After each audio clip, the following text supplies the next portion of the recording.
చంద్రబాబు నాయుడుకి రేవంత్ రెడ్డి షాక్ ఇచ్చారు. ఎన్టీఆర్ భవన్‌ని కూల్చేయడానికి బుల్డోజర్‌లు వెళ్తున్నాయి అనే న్యూస్ వస్తుంది సార్. నిజంగానే ఎన్టీఆర్ భవన్‌ని కూల్చేయబోతున్నారా? ఇప్పుడు 2 రకాల ప్రాబ్లమ్స్ కనిపిస్తాయండి. ఒకటి ఆహ్, అక్కడ కేబీఆర్ పార్క్ ఉంది. కేబీఆర్ హ్మ్. పార్క్ చుట్టుపక్కల విపరీతమైన ట్రాఫిక్ జామ్ ఉంటది. జూబిలీ హిల్స్, బంజారా హిల్స్ ఈ రోడ్ల మధ్యలో. ఎప్పటినుంచో ఉంది ఆ ప్రాబ్లమ్. గతంలో కేసీఆర్ గూడా దాన్ని అక్కడ ఫ్లైఓవర్‌లు నిర్మించాలని 2016లోనే ట్రై చేశారు. అప్పుడు అక్కడ ఎస్ఆర్‌డిపి పేరు అంటే స్ట్రాటజిక్ రోడ్ డెవలప్‌మెంట్ ప్రాజెక్ట్ అని ఆ పేరుతో కేసీఆర్ ఫ్లైఓవర్‌లను పెట్టాలని చూశారు. హ్మ్. అయితే ఏమవుతుందంటే కేబీఆర్ పార్క్ అనేది నేషనల్ పార్క్ అన్నమాట. జాతీయ ఉద్యానవనం కింద డిక్లేర్ అయిపోయింది. హ్మ్. డిక్లేర్ అయిపోయినప్పుడు అది ఎకో సెన్సిటివ్ జోన్ కింద వస్తుంది. ఆ చుట్టుపక్కల ఉన్నది కొంత భాగం వదిలేయాల్సి వస్తుంది. అక్కడ హై పిల్లర్స్ అనేవి నిర్మించకూడదు అనే రూల్ ఉంది. హ్మ్. దాన్ని బేస్ చేసుకొని కొంతమంది ఎన్విరాన్మెంటలిస్టులు ఎన్జిటికి వెళ్ళారు. నేషనల్ గ్రీన్ ట్రిబ్యునల్ ఉంటుంది. ఆ నేషనల్ గ్రీన్ ట్రిబ్యునల్కి వాళ్ళు వెళ్తే అదే ఆగిపోయింది. సో కేసీఆర్ దానివల్ల ఆ ప్రాజెక్ట్ని ఆపేశారు. ఈ ఎకో సెన్సిటివ్ జోన్ అనే ఇబ్బంది వల్ల. హ్మ్. అయితే రేవంత్ రెడ్డి వచ్చినాక దీన్ని డిజైన్స్ చేంజ్ చేశారు. డిజైన్స్ చేంజ్ చేసి ఎకో సెన్సిటివ్ జోన్కి ఇబ్బంది రాని పద్ధతిలో ఇప్పుడు డిజైన్ చేస్తున్నారు. సో ఇప్పుడున్న రేవంత్ రెడ్డి గవర్నమెంట్ ప్లాన్ ఏంటంటే దీని చుట్టుపక్కల మొత్తం 6 అండర్ పాస్లు, 8 ఫ్లైఓవర్లు, స్టీల్ బ్రిడ్జ్లు కన్స్ట్రక్ట్ చేయాలనేది ప్లాన్ అనమాట. హ్మ్. ఇంకొక 10 రోజుల్లో టెండర్లు కూడా వెళ్ళబోతుంది. హుహు. ఈ క్రమంలో వీళ్ళు ఏం చేశారంటే రోడ్ నెంబర్ 45 జూబ్లీ హిల్స్లో ఉండే బాలకృష్ణ ఇంటికి పెద్ద మార్క్ వేశారు. హ్మ్. అట్లాగే రోడ్ నెంబర్ 12 బంజారా హిల్స్లో ఉండే జానారెడ్డి ఇంటికి అక్కడ రోడ్డు 100 ఫీట్ ఉంటుంది, 120 ఫీట్ ఎక్స్టెండ్ చేయాలి, దాన్ని వైడెన్ చేయాలి, హ్మ్. అక్కడ వేశారు. దాంతోపాటు ఇప్పుడు main entrance KBR park main entrance ఎదురుగానే ఎన్టీఆర్ ట్రస్ట్ భవన్ ఉంటుంది. హ్మ్. అంటే తెలుగుదేశం ఆఫీస్ అది. సో అది కూడా ఇబ్బందిగా ఉంది. హ్మ్. అక్కడ కూడా ఫ్లైఓవర్ అది వస్తుంది కాబట్టి దాన్ని కూడా కొంత భాగం కొట్టేసే పరిస్థితి. హ్మ్. సో దీనివల్ల మొత్తంగా ఇప్పుడు 87 మంది ఆస్తులు కొట్టాల్సిన ప్రైవేట్ ఆస్తులు ఉన్నాయన్నమాట. హ్మ్. ఈ ఈ ఫ్లైఓవర్లు వీటికి సంబంధించి 80, అందులో మేజర్ ఆస్తులన్నీ కూడా పెద్ద పెద్ద బిజినెస్ మెన్వి, రాజకీయ నాయకులవి, ఇలాంటి వాళ్ళవే ఉన్నాయి, హ్మ్. సెలబ్రిటీలు హ్మ్. ఉన్నాయి. సో అది రిస్కీ. కానీ రేవంత్ రెడ్డి ప్రభుత్వం ధైర్యంగా వెళ్ళింది. ఇది రేవంత్ రెడ్డి ప్రభుత్వం చేసే దాన్ని అభినందించాలి తప్ప దాంట్లో ఏమీ తప్పు లేదు. అవును సార్. ఎందుకంటే ట్రాఫిక్ భయంకరంగా హ్మ్. ఉంది. సో దానికి సంబంధించి వైడెన్ చేయాలంటే కొన్ని కూలగొట్టక మొత్తం హ్మ్. ఇండ్లు కూలిపోవు, కొంత భాగం ఇబ్బంది అవుతుంది. హ్మ్. సో ఆ రకంగా చేయాల్సిన పరిస్థితి అయితే ఉంది. ఇది ఒక ఆస్పెక్ట్. దీని మీద ఇప్పుడు విమర్శలు వస్తున్నాయి. బాలకృష్ణ అది కొడతారా? ఎన్టీఆర్ భవన్ కొడితే సెంటిమెంట్ ఉంది. బాలకృష్ణకి సెంటిమెంట్ ఉంది. హుహు. బాలకృష్ణ ఎంత సెంటిమెంట్లు ఉంటాయో మనకు తెలుసు హ్మ్. ఆల్రెడీ. అప్పుడు కాల్పుల సంఘటన కూడా ఈ సెంటిమెంట్ వల్లనే కాల్పుల సంఘటన కూడా చోటు చేసుకుందనేది అప్పట్లో వచ్చిన వార్త. బెల్లంకొండ సురేష్, సత్యనారాయణ అనే ఇంకొక జ్యోతిష్యుడు వీళ్ళ మీద కాల్పులు జరపడానికి కారణం కూడా ఈ సెంటిమెంట్లకు సంబంధించిన విషయమే అని అప్పట్లో వార్తలు వచ్చాయి. హ్మ్. అట్లాగే చంద్రబాబుకు కూడా సెంటిమెంట్లు ఉంటాయి. తెలుగుదేశం ఆఫీస్‌ని కొడితే నష్టం అవుతుంది తెలుగుదేశానికని సెంటిమెంట్ ఆయనకి కూడా ఉంటుంది. అందువల్ల ఇప్పుడు దాని జోలికి వస్తే కబడ్దార్ అని తెలుగు తమ్ముళ్ళు ఆల్రెడీ తిరుగుబాటులో మూడ్లో ఉన్నారని చెబుతున్నారు. హుహు.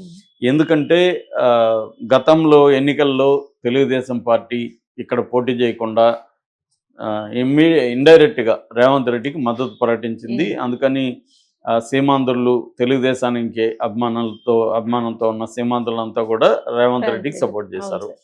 అయితే అది హైదరాబాద్ చుట్టుపక్కల దాని ఎఫెక్ట్ పెద్దగా తెలియదు. హ్మ్. ఎందుకంటే ఈ హైదరాబాద్ చుట్టుపక్కలంతా కూడా కేసీఆర్‌కే ఓట్లు పడ్డాయి.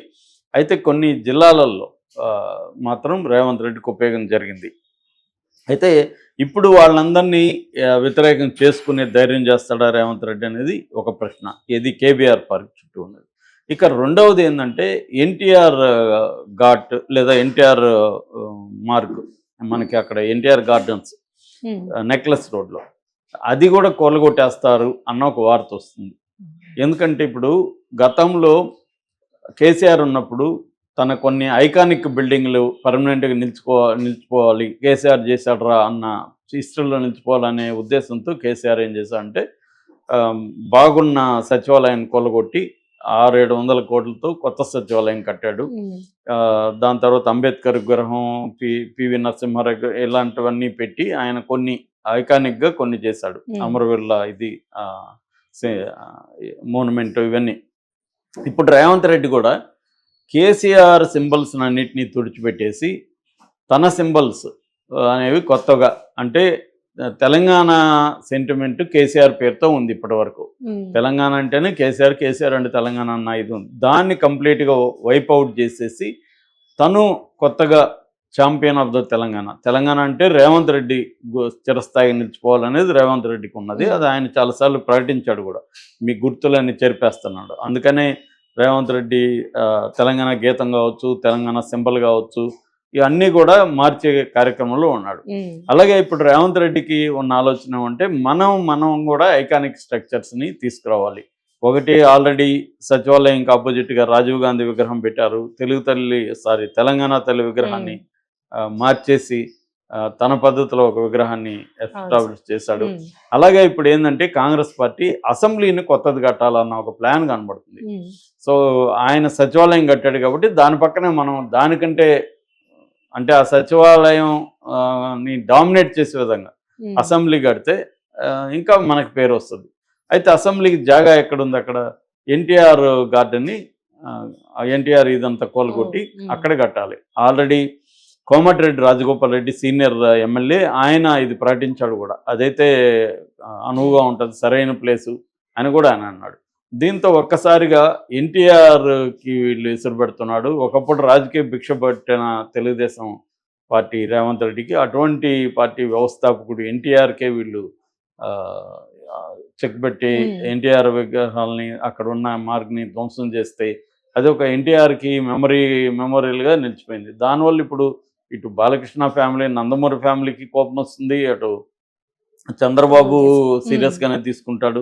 ఎందుకంటే ఒక పక్క ఎన్టీఆర్ ట్రస్ట్ భవన్ కూల్చి, ఒక పక్క అది కూల్చి, ఇంకోవైపు బాలకృష్ణ ఇల్లు కూల్చి, ఇవన్నీ చేస్తే వీళ్ళందరూ వ్యతిరేకం అవుతారు కదా. మరి రేవంత్ రెడ్డి అంత స్థాయికి వెళ్తాడా అన్న డౌట్ కూడా ఉంది. కానీ రేవంత్ రెడ్డి ఆలోచించకపోతే కోమటిరెడ్డి రాజగోపాల్ రెడ్డి ఎందుకు చెప్తాడు? దీని వెనుక కాంగ్రెస్ పెద్దలు ఉన్నారు అనేది కూడా అంటున్నారు. రేవంత్ రెడ్డి మరోవైపు తెలంగాణలో మహాత్మా గాంధీ మెమోరియల్ని ఇది కూడా చేస్తాను, నాకు 200 ఎకరాలు సెంట్రల్ గవర్నమెంట్ ఇవ్వండి అని కూడా రేవంత్ రెడ్డి మొన్న కేంద్ర మంత్రులను కూడా రిక్వెస్ట్ చేశాడు.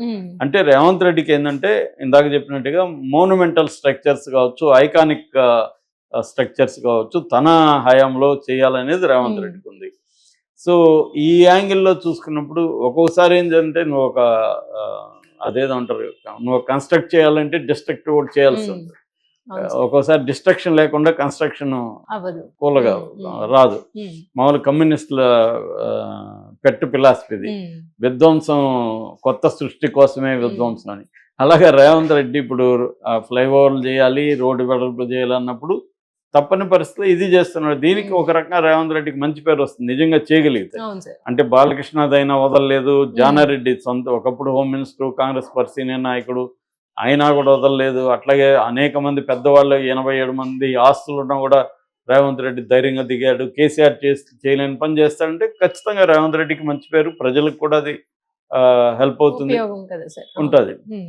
కానీ అసెంబ్లీ అనే దగ్గర మాత్రం కొద్దిగా ప్రాబ్లం వస్తుంది. ఎందుకంటే అసెంబ్లీ వేరే చోట చేస్తే ఓకే, ఇప్పుడున్న అసెంబ్లీని కొట్టేసి వీళ్ళు కడితే అది ఓకే, కానీ అది కూడా విమర్శ వస్తుంది. ఎందుకంటే అది హెరిటేజ్ స్ట్రక్చర్ అది.